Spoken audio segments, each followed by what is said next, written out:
Bonjour tout le monde. Bonjour tout le monde. Bienvenue une fois de plus sur notre chaîne Simama, le Dieu des dieux. Nous étudions aujourd'hui quelque chose d'assez particulier qui nous permet de grandir plus dans notre vie chrétienne et surtout de sortir de ces carcans, des dogmes et des façons de faire qui sont en réalité un mélange de morale, de bon sens et de philosophie qu'on essaie de mélanger à la sauce Dieu. Le constat aujourd'hui est de se rendre compte que souvent les chrétiens qui sont censés être plus efficaces, plus droits, plus prospères, plus mentalement stables, plus sereins que les autres frères et sœurs du monde de ce cosmos-ci, sont souvent les plus malmenés, les plus misérables, les plus stressés, les plus aigris. Et on se demande à quoi ça sert d'autant parler d'un Dieu de solution alors qu'on est incapable d'avoir le minimum. C'est pourquoi ils sont à l'église et ils envient celui du dehors. En rentrant de l'église le dimanche, ils envient celui qui est dans le bar en train de boire, au snack. Ils envient tout ce qu'ils méprisent. Ils envient tout ce qu'apparemment ils exècrent. Alors nous regardons un texte fondamental qui permet de voir pourquoi nous sommes généralement enclins à cette misère-là alors que nous sommes censés être les plus riches. C'est frère Paul a dit quoique nous ressemblons pauvres, pourtant nous enrichissons plusieurs. C'est vrai, il y a aussi une prêche qui tend à nous faire croire qu'être chrétien c'est être misérable. Mais je pense que ça c'est une mentalité qui a été changée. C'est vrai, on n'est pas chrétien pour devenir riche. Moi, on n'est pas non plus chrétien pour devenir pauvre. Parce que la pauvreté que Dieu attend, c'est une pauvreté d'abord spirituelle, interne. Si en apparence on est pauvre alors qu'on est orgueilleux. Si en apparence on est pauvre alors qu'on est pédant. Si en apparence on est pauvre alors qu'on n'est pas humble, c'est une chrétienté de façade. Alors le texte c'est Luc 16. À partir du premier verset, nous allons le lire où Jésus dit « Il n'y a pas de l'intendant fidèle ». Alors nous voyons le secret de la richesse des gens du monde et le secret de la misère de nos frères et sœurs chrétiens, de nous qui disons être chrétiens. Et lorsqu'on découvre cela, nous ne sommes plus jamais les mêmes. C'est très difficile d'être prospère, mais il y a des principes qui ne s'appliquent pas à... Dieu ne regarde pas la tête des personnes pour matérialiser ces principes-là. Et le premier principe, c'est celui de la fidélité. Alors, dans ce texte-là, Jésus dit,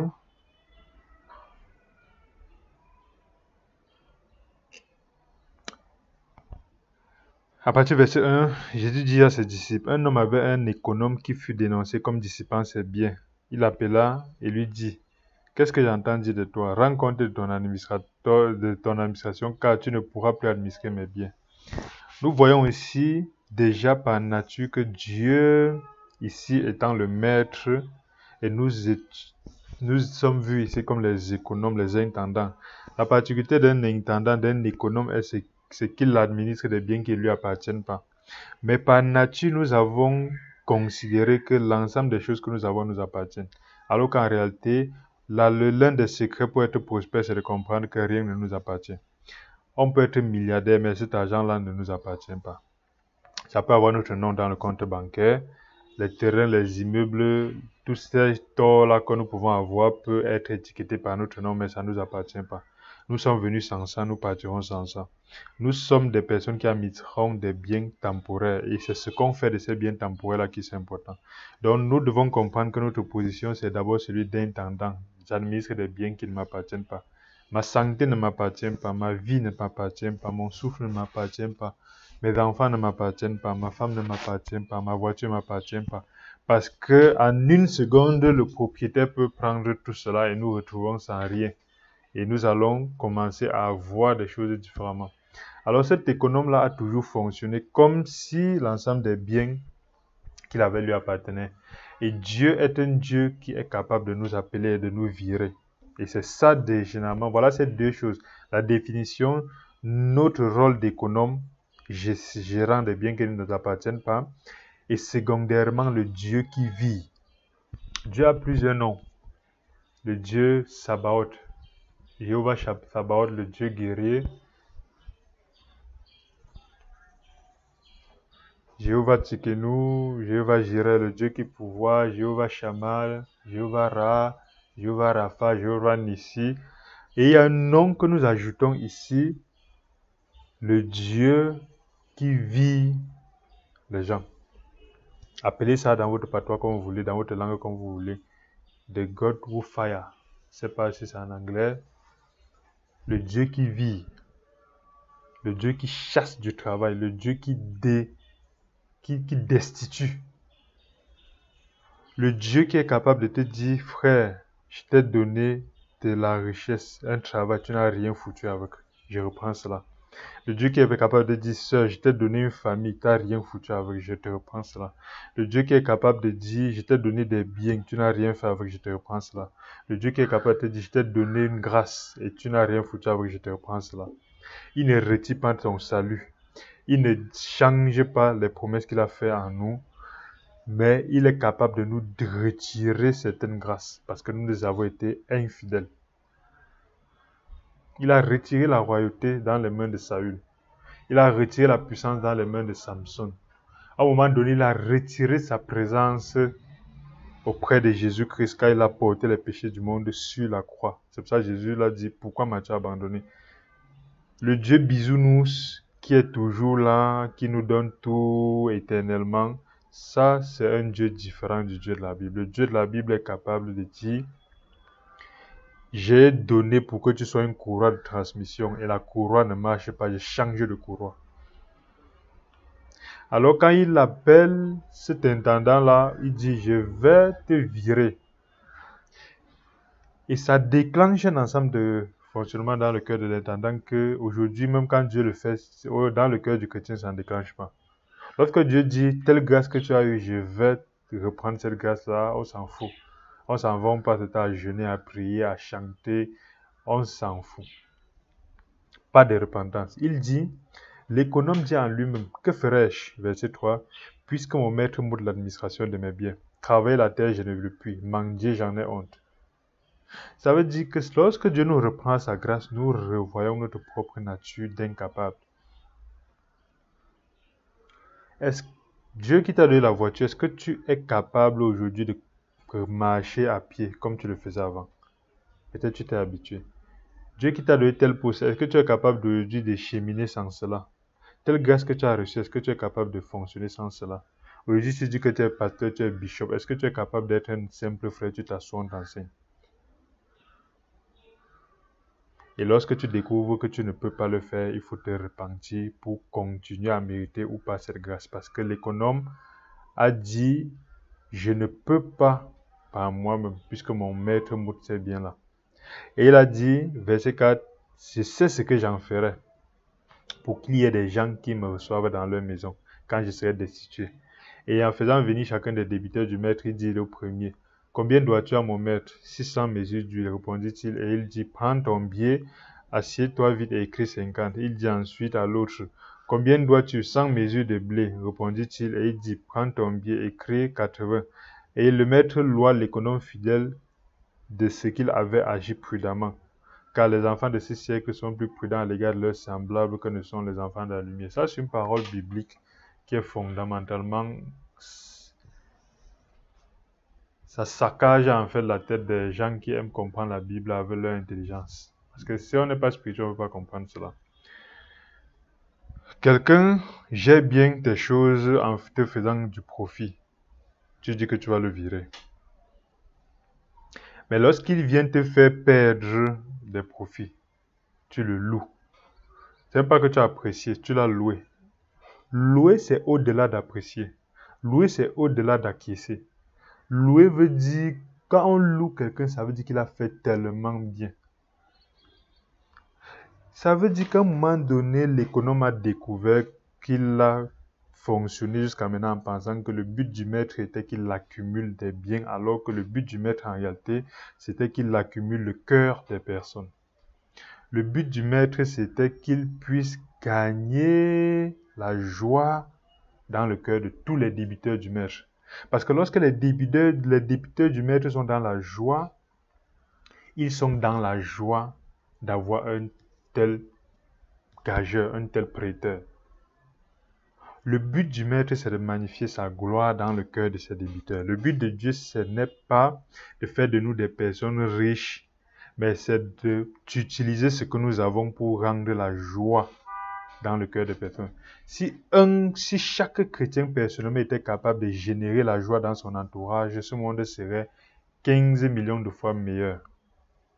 Mais les chrétiens sont capables seulement de dire aux gens ce qui n'est pas bien, mais incapables de générer la joie. N'importe qui est capable de voir ce qui est mal et de dire. C'est pour ça que les chrétiens sont devenus les accusateurs, les juges. C'est vrai, il faut juger, c'est vrai, il faut accuser. Mais après avoir accusé, si on a une puissance de Dieu, on doit être capable de magnifier cette puissance-là pour donner la solution après avoir accusé. Lorsqu'on voit un enfant en train de voir des films pornographiques, on l'accuse pas seulement, c'est pas bien, c'est pas bien. Après on lui donne la solution pour qu'il puisse ne plus voir ces films pornographiques-là. Mais les chrétiens savent dire, tu es maudit, tu es méchant, c'est l'impureté, c'est l'impudicité, tout. Ils savent très bien parler ça. En ce moment, dans le cœur des autres, le Dieu que tu présentes, c'est un Dieu qui est là seulement pour condamner. Lorsqu'il s'est repenti, il a compris que le but de Dieu, ce n'est pas de nous donner des charges, d'accumuler notre dette, mais c'est de nous alléger de notre dette.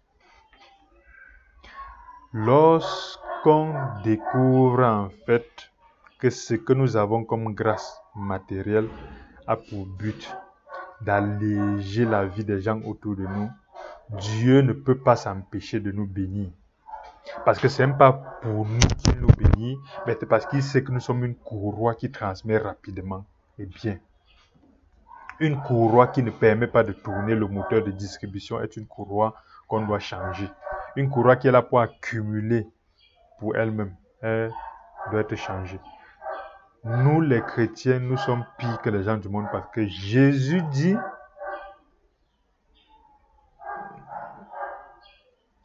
au verset 8, lorsque le maître a loué l'économe, il a dit, les enfants de ce siècle, ça veut dire les gens du monde, sont plus prudents à l'égard de leurs semblables que ne sont les enfants chrétiens.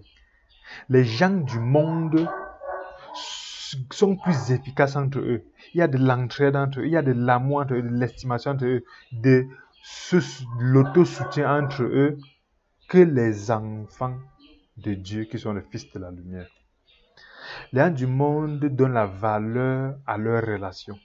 C'est pourquoi quelqu'un du monde va te dire, je vais appeler mon ami commissaire, il va t'enfermer. C'est parce qu'à un moment donné, en amont, il a tissé une relation solide avec son frère commissaire, son ami commissaire. Là, du monde te dit, je vais appeler telle personne dans tel réseau pour que tu aies telle facilité. Parce qu'à un moment donné, il a donné de la valeur. Pas en accumulant de l'argent, mais en mettant les gens à l'aise autour de lui au point où on est reconnaissant de ce qu'il fait. Mais le chrétien est celui-là qui traverse son frère pour aller mettre l'argent dans la dîme pour donner au pasteur une manche. Dans sa propre famille, les gens meurent de famine. Les gens sont à l'hôpital, ils n'arrivent pas à se soigner. Mais quand le pasteur chauffe à une hausse de température, il ne dort pas.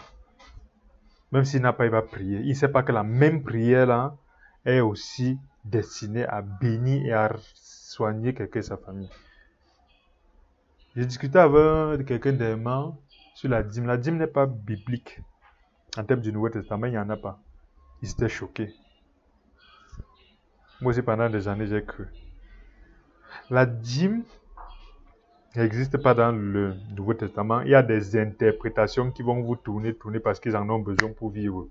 Il fallait à l'école de théologie, ils ont dit qu'ils apprenaient Dieu alors que c'était un métier. Ils ont besoin de l'argent pour vivre, ils vont te dire que la dîme est biblique. Ils vont tourner des choses comme ça. Mais la dîme aujourd'hui est devenue un élément de spoliation qui permet que les gens n'arrivent pas à utiliser cet argent-là dans leur entourage, mais ils en vont donner à quelqu'un d'autre qui donne à Dieu. Frères et sœurs, dans le Nouveau Testament, tout ce que tu obtiens à 100%, tu ne dois pas donner 10% à Dieu, tu dois donner 100% à Dieu. Si ton salaire c'est 100 000 francs, tu dois t'assurer à déposer ces 100 000 francs entre les mains de Dieu. Et Dieu, si tu as l'esprit, si tu as le salut, je ne parle pas des chrétiens religieux qui disent que c'est après leur mort qu'il va aller au ciel ou pas, Dieu va savoir. Il n'y a pas de chrétien né de nouveau qui a le salut, qui sait exactement où s'il va aller. Si tu as ce type de chrétien-là, connais que 100% de ce que tu as t'en va à Dieu. Et Dieu va te parler à travers le Saint-Esprit. Parce que si tu es chrétien né de nouveau, ça veut dire que Dieu t'a donné le Saint-Esprit.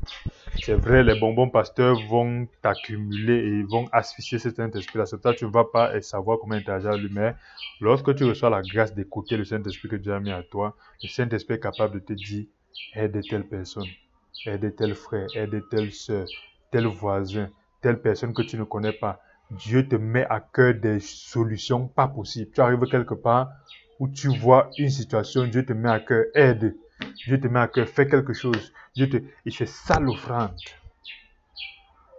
C'est ça qui permet que l'œuvre de Dieu soit bénie dans le monde entier parce qu'on voit la grâce que Dieu a accordée à travers toi. Et les gens à travers ça peuvent dire que c'est Jésus-Christ, ça c'est un Jésus-Christ qui m'a transmis de la grâce à travers quelqu'un. Pas de porter à aller donner à quelqu'un, venir prétendre que tu as donné à Dieu pour qu'il mange et grossisse. Donc cet économe-là, en fait, a compris la valeur se donne en gagnant les gens et non en accumulant des biens. Les gens du monde, les enfants du monde, les fils de ce siècle ont compris que la valeur se gagne en accumulant des grâces auprès des personnes. Alors, le verset 9 continue. Jésus dit, moi je vous dis, faites-vous des amis avec des richesses injustes.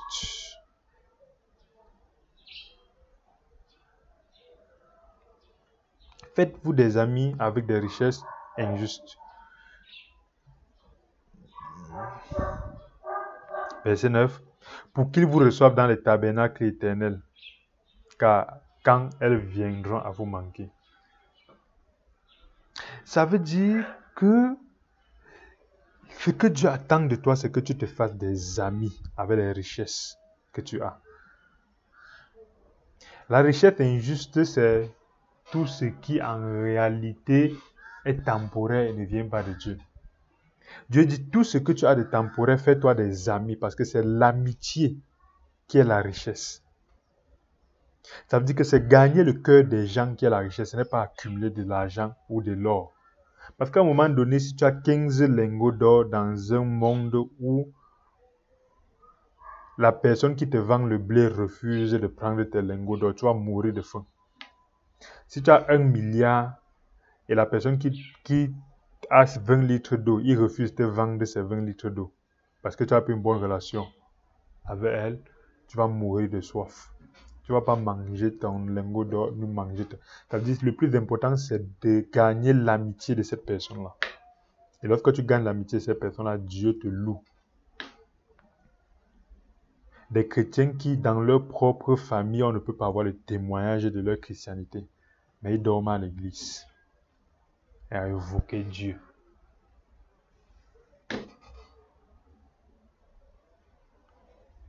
Gagner les êtres humains a plus de valeur que toutes les richesses du monde. Alors, il dit, verset 10, celui qui est fidèle dans de moindres choses l'est aussi dans les grandes. Celui qui est injuste dans de moindres choses l'est aussi dans les grandes.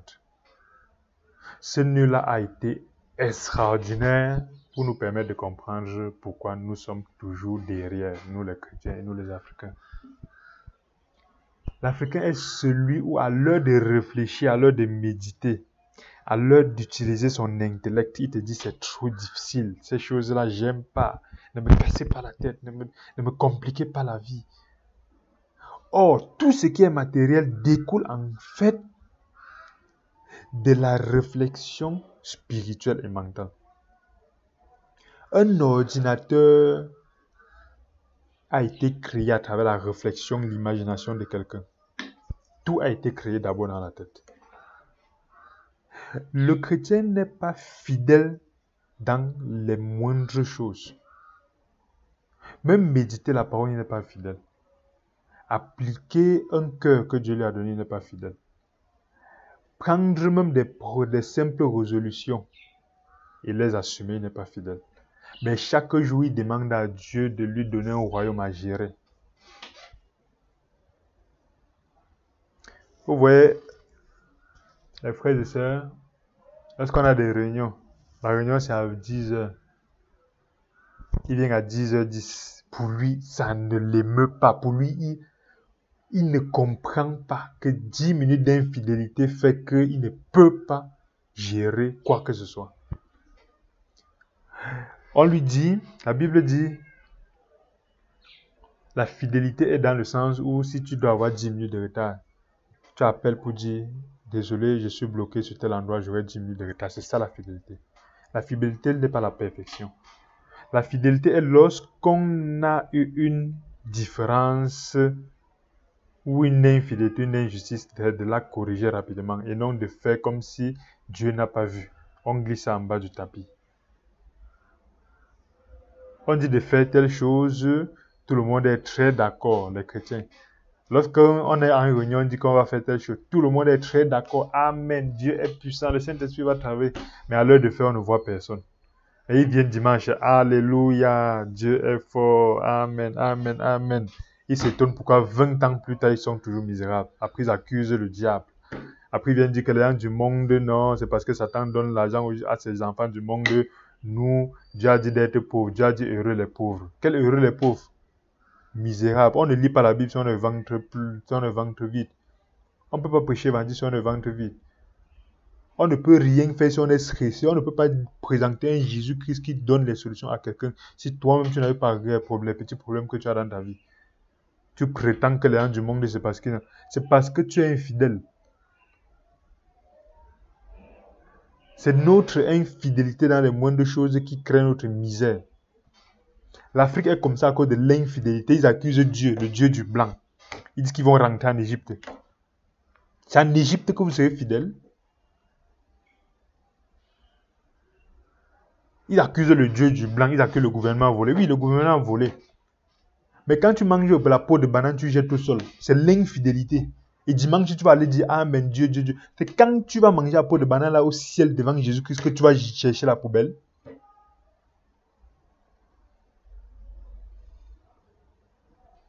C'est devant Jésus-Christ qu'il va dire que nous avons une réunion ce soir avec Moïse à 20h. C'est ce jour-là que tu vas venir à 20h. Tu vas dire que non, Jésus a pardonné mes péchés. Je suis même là au ciel. Qu'est-ce qu'il me fait encore? Je viens à 23h. Il va faire quoi? Il ne va plus rien faire. Il ne va plus m'envoyer en enfer. Après, ils vont accuser le blanc, accuser les autres, accuser la Bible. Infidèles. Ils ont changé le sens. Ils ont cru que c'est une histoire de bien et du mal. La religion, ce qui est bien et ce qui est mal. Non. Les gens du monde pour avoir... Quand quelqu'un du monde dit « Je vais jouer au football », chaque matin, il est au stade en train de jouer. Quand tu passes en allant au travail, tu les vois. Chaque matin que tu as créé. Quand quelqu'un du monde dit que je vais être champion, chaque jour il est dedans. Quelqu'un du monde dit que je vais gérer tel business, chaque 6 heures il est devant son commerce. Quelqu'un du monde dit que je vais faire telle chose. À chaque... les gens du monde sont fidèles au moins de choses. Mais le chrétien se lève, il fout du n'importe quoi, après il vient dire Dieu va travailler, Dieu va travailler. Dans les familles, tu vois, cette infidélité-là est ce qui permet qu'on peut un peu flouer un frère, un peu flouer une soeur. On dit que non. On oublie que ces petites choses-là, en fait, font que demain, pour tes grosses responsabilités, on va appliquer le même algorithme. Parce que l'algorithme qui permet que tu triches un peu est le même qui va s'exécuter lorsque tu auras beaucoup. Et Dieu l'a dit, si vous n'avez pas été fidèle, verset 11, si donc vous n'avez pas été fidèle dans des richesses injustes, qui vous confiera de véritables? Dieu ne peut pas te donner de véritables richesses si tu n'es pas foutu d'être fidèle. C'est même pas que tu peux te donner la dîme. Parce qu'on vous a changé du genre que si tu as 1000 francs, il faut donner la dîme de 1000 francs parce que pour que le jour que Dieu te donne 1 million, c'est devenu une djangui. Que quand tu donnes la dîme à Dieu, c'est qu'il te donne encore plus. Dieu n'a pas un contrat avec toi. Dieu n'a pas besoin de tes 10 000, tes 1000 francs, il s'en fout de ça. Tu dis que c'est pour construire l'église. Dieu n'habite pas les temples. L'église de Dieu n'est pas une maison qu'on construit. L'église de Dieu, c'est lui-même qui construit. Nous sommes ses pierres. Donc vos choses que vous construisez, les trucs un peu partout là-bas, ça, ce n'est pas Dieu. Que ce soit joli, que ce soit pas ça, ce n'est pas Dieu. Quel que soit votre nom, quel que soit ce que vous faites. Donc de nos jours, la misère qu'est plongée, que la misère dans laquelle nous sommes plongés découle justement du verset 11 qui dit on ne peut pas te donner de plus grandes richesses si pour les plus petites tu as été un voleur. Tu as volé le temps. Dieu nous donne 24 heures par jour. La notion de dîme n'est pas 10% seulement. La notion de dîme du Nouveau Testament maintenant c'est un type d'enseignement. C'est une image. Ça veut dire que tu dois te dire, Dieu, comment puis-je faire pour te donner 2h40 par exemple, par jour, pour dire la dîme de mon temps. Pendant ces 2 heures-là, tu fais quelque chose dont c'est pour l'intérêt des autres. Ça peut être lire la Bible, ça peut être aider quelqu'un, ça peut être donner du temps pour aider quelqu'un gratuitement. C'est la fidélité là-bas sur le temps. Par rapport à ta santé, pendant un mois, qu'est-ce que tu as fait pour dire à Dieu, Dieu, je mets en exergue la richesse que tu m'as donnée pour que je puisse gagner les gens qui m'entourent, exactement comme cet intendant qui a appelé les gens pour leur remettre en fait leurs dettes. Dieu dit au verset 12, et si vous n'avez pas été fidèle dans ce qui est à autrui, puisque vous êtes des intendants, la santé ne t'appartient pas, ton souffle ne t'appartient pas, l'habit que tu as sur toi ne t'appartient pas, ce que tu as dans la banque ne t'appartient pas. Ça, ce sont les richesses d'autrui, parce que tu vas mourir laissé. Dieu dit, si vous n'avez pas été fidèle pour ces richesses d'autrui, qui vous donnera ce qui est à vous? Ce qui est à toi, c'est quoi? C'est ta paix intérieure. Pourquoi tu n'avais pas avoir la paix intérieure? Par exemple. Parce que tu n'es pas fidèle au moindre chose. Nul ne peut servir deux maîtres. Tu ne peux pas te servir toi-même et servir Dieu. Même quand tu peux donner ce que tu appelles la dîme, c'est pour que Dieu te donne plus. Donc c'est comme si en réalité tu étais en train de faire ça pour Dieu. Non, c'est pour qu'il te donne encore plus. C'est toi encore que tu sers. Mais dans la bouche, c'est Dieu. Tu donnes à Dieu. Donc, nous devons méditer profondément sur cet élément-là. Découvrir que le problème de nous autres chrétiens, c'est l'infidélité aux moindres choses. Parce que ce sont ces moindres choses-là de ces moindres choses-là que découle l'incapacité d'avoir des grandes. Portez-vous bien et n'oubliez pas de vous abonner, de cliquer sur la cloche de notification et pour être alerté lorsqu'il y a de nouvelles vidéos. Portez-vous bien et à la prochaine réflexion.